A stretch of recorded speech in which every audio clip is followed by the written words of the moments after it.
लोगों की आतंकवादियों ने हत्या की, जिसे पूरा देश हत्या नहीं मानता, शहादत मानता, और पूरा देश केंद्र सरकार से मांग करता, आज वो मांग वापिस दोहराए कि उन परिवार को शहीद का दर्जा,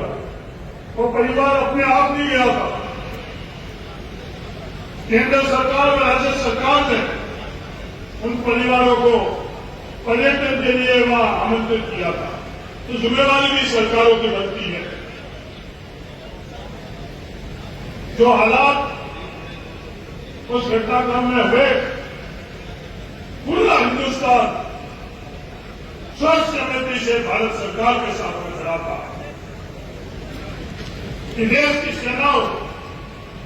जो दुनिया की सबसे मजबूत सेना है, उस सेना के साथ में जब देश खड़ा रहेगा तो भारत की सेना को दुनिया में कोई रोक नहीं सकता। और जिस किसी ने भी ये कृत्य किया, जहां भी है, मजबूत भारत की सेना उसको ढूंढकर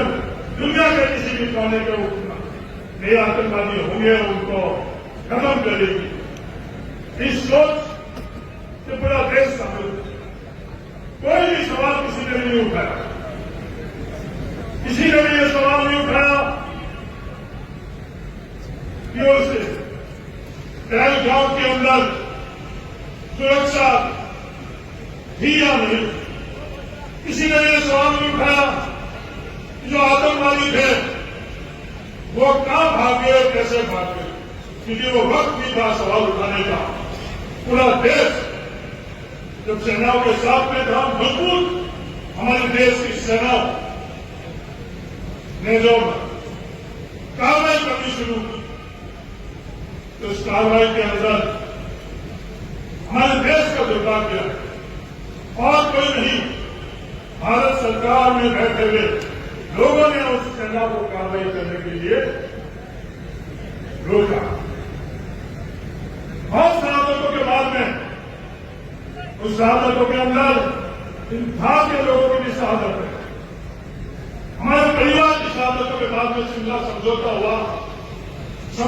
कि कोई भी कश्मीर के संदर्भ में भारत और पाकिस्तान के अलावा तीसरा कोई भी देश इस संदर्भ में बात नहीं करेगा। ऐसी हालात बनी जो प्रधानमंत्री जी टोक्यो में बोलते हैं कि मेरे रगों में पैसा रहता है, वो जो प्रधानमंत्री 56 इंच की सीमा के सीने की बात करते हैं और इस स्थान में भी करने जाते हैं, वो प्रधानमंत्री जी कहते हैं कि मेरे रगों के अंदर सिंदूर रहता है। और जब ये ऑपरेशन सिंदूर की घोषणा हुई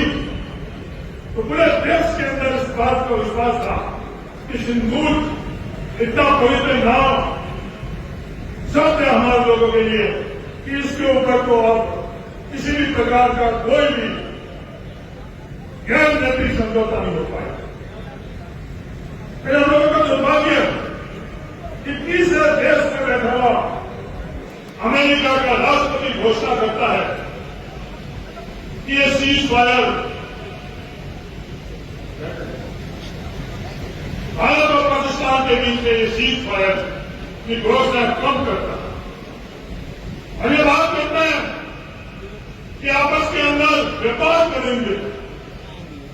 ये भूल गए कि हमारे देश की रक्षा, हमारे देश की शहादत हो, उससे के ऊपर इस देश के लिए कुछ नहीं है। हजारों लाखों लोगों की शहादत से ये देश के अंदर लोगों ने स्वतंत्रता प्राप्त की और आज ये देश सुरक्षित इसलिए उनके कारण। और उसके बाद आगे बातें बढ़ती मध्य प्रदेश के एक मंत्री ने किस तरह के शब्दों का इस्तेमाल किया, उन शब्दों को यहां दोहराना भी मुझे नहीं लगता कि उचित